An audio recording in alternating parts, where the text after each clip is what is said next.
So yun mga idol, ano pang hinihintay ninyo? Gusto mo bang kayong humawak nitong ating mahiwagang susi from Guanson, ano? Sususiyan na natin to, di ba? TRS, isa sa pinaka beginner big bike from Kawasaki Leisure Bikes, especially kung kayo po ay naghahanap ng isang classic or retro style. Actually, ang gandang i-customize ng big bike na to at marami pong mga aftermarket parts na pwede nyo mabili dito. Siyempre, ako po ay may height of 5'6". Subukan po natin to at pakita natin sa inyo ang ating magiging sitting position. Ayan. So, madali lang siyang sakyan, ano? And magaan din siya, hindi siya mahirap itayo ng tama. Siyempre, pag tinanggal natin to, ayan. So, may konting tingkayad po ako as a 5'6 height. So, pero manageable naman, kayang-kaya natin na hilapat yung ating pinaka-dulong paa dito, no? So, yan mga idols, relax yung ating riding position dahil upright po yung ating handlebar para dito, no?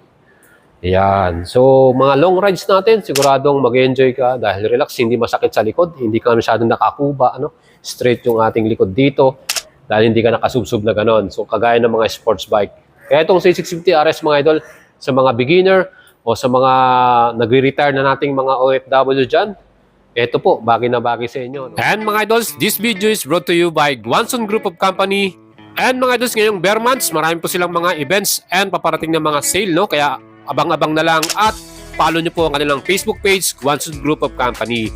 Well, para sa design ng ating Z650 RS, napaka-forma talaga nito. Superb yung kanyang styling, retro classic vibe. At hindi lang yan, perfecto para sa mga beginners. As I said, ito nga ay talagang hindi mahirap gamitin, ano?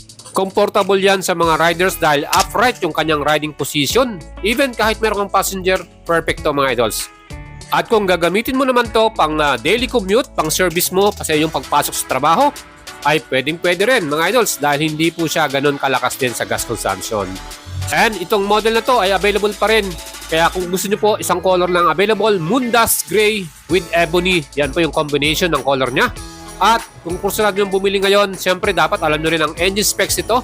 Ang total displacement ito, ang makina 649cc, parallel twin, 8 valves, double overhead camshaft, liquid cooled, 6-speed transmission, and equipped ng sleeper clutch.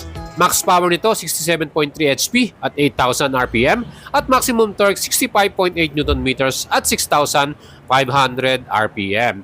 Ang crank nito ay 180 degrees at mga idol, pagdating sa kanyang top speed, ang sabi nga nila kaya nitong mag-hit ng 155 to 165 km per hour. Average lang yan, depende pa po sa driving habit ninyo, no? With steel trellis frame, mga idol, sturdy at matibay talaga. At perfect din kahit sa ating mga long rides. Ang ating Pro Suspension, KYB brand, conventional telescopic forks. At yan po ay talagang bumagay sa kanyang pagiging classic, ano. One thing na experience ko kagad dito sa model na to, yung kanyang bounce ng suspension. Mga idol, suabe. Siyempre, KYB monoshock, horizontal backlink ang kanyang style sa likuran, preload adjustable pa. So, pwede nating palambutin or patigasin yan. Depende kung meron kayong passenger or may mga baggage kayong dala. Kaya mga idol, itong ating model na to, via swing arm, nakita naman po ninyo, no, ang kanyang design. Well, para naman sa ating stopping power, ito sulit na sulit din dahil naka-dual 300mm disc ang ating front. Round disc ito with Nissin caliper, 4-piston yan. Plus, equip ito ng ABS or anti-lock braking system. O, di ba mga idols, pagdating sa ating safety, napakaganda na meron tayong equip na ABS. Sa rear din mga idols, meron niyang single 220 round disc. At yan din po ay mayroong 1-piston Nissin caliper. Equip din ito ng anti-lock braking system. So yan po ay naka-dual channel ABS. Front and rear, meron tayong anti-lock braking system. Pag emergency brake, yan po ay mag-activate yung sensor at ititigil tayo ng saktong-sakto dyan. Hindi po tayo magla-lock up. Mga yung ating namang wheels, alloy cast wheel yan at multi-spoke yung kanyang design. Ang ganda rin ng kanyang style, ano. Plus, ang ginamit na gulong nila dito ay brand na Dunlop, 120/70 by 17 inch tubeless sa front at 160/60 by 17 inch tubeless din sa rear natin na gulong. Mga idols, pagdating sa ating dimension, length, width, and height, 2,065mm by 800mm by 1,115mm yung kanyang dimension. Para naman sa ground clearance, ito may sukat na 125mm. And para sa ating wheelbase, 1,405mm naman ang sukat ng ating Z650 RS. Plus, ang ating total weight dito, 187 kilograms. Kaya nga po ito, sabi ko sa inyo, perfect sa mga beginner dahil hindi siya ganun kabigat. And for sure mga dos, hindi kayo mahihirapan na gamitin yan. Comfortable at convenient para sa inyo. Ang ating upuan naman, napaka-comfortable din mga idols. Sinubukan natin umupo dito ng matagal. Talagang maganda yung phone niya. Talagang makapal din. Plus leather type yung kanyang seat cover. At sigurado po, pag meron kayong passenger o OVR, siguradong i-enjoy niya yun dahil talagang komportable. Friendly to sa mga OVR or passenger. Mga idols, yung ating seat height dito ay 800mm. At yung kanyang classic retro style na teardrop design na tangke, no? Ang ganda. Talagang glossy yung kanyang color ng paint at kitang-kita naman po ninyo ang ganda ng pagkakadesign. With a fuel capacity of 12 liters, mga idol. Siyempre, marami-rami rin yan at malayo-layo na rin mararating natin pagka tayo ng long rides. Plus, yan po ay pwede natin kargahan ng 95 octane unleaded gasoline. Aba mga idol, yan po yung dapat nating ilalagay dyan. At ang fuel consumption naman ito na may average 22 to 24 km per liter. Depende na rin sa inyong driving habit kung di kayo malwal, kung sakto lang din yung inyong throttle dito. Well, yung ating susi dito, again, hindi po siya equipped ng Kawasaki Immobilizer. Pero ito po, special yung susian nila dyan. Yan po ay meron ding security para sa ating big bike na to. And syempre itong ating pinaka-handlebar, isa sa pinaka-nagustuhan ko rito, yung upright riding position niya. Kita naman po ninyo, Tsaka talagang hindi ka mapapagod dito kahit malayo man yung puntahan mo.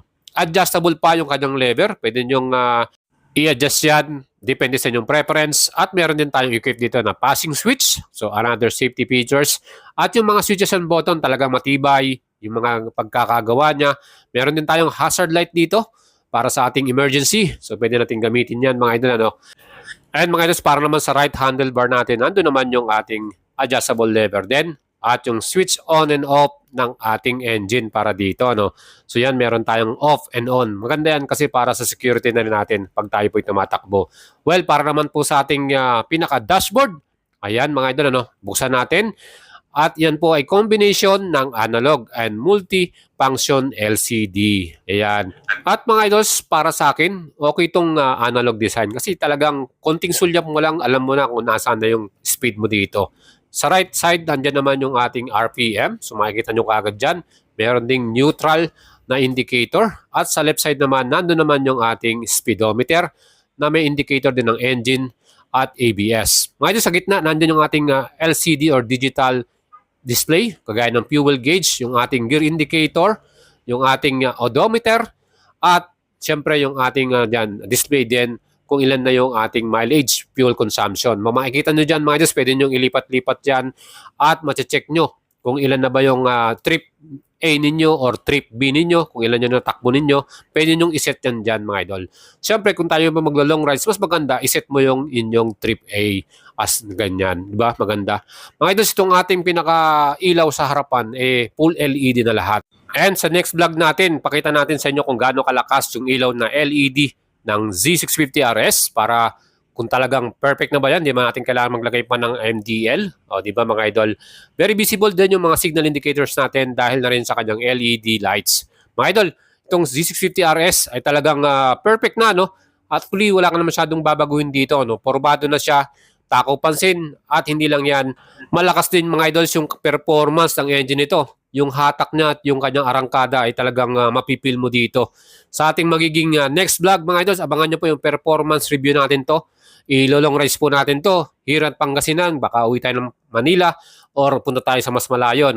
Yan po yung ating gagawing vlog para dito. Yung mga footrest niya, meron pa siyang rubber, parang anti-shock, So hindi masyadong stress yung rider at yung ating passenger.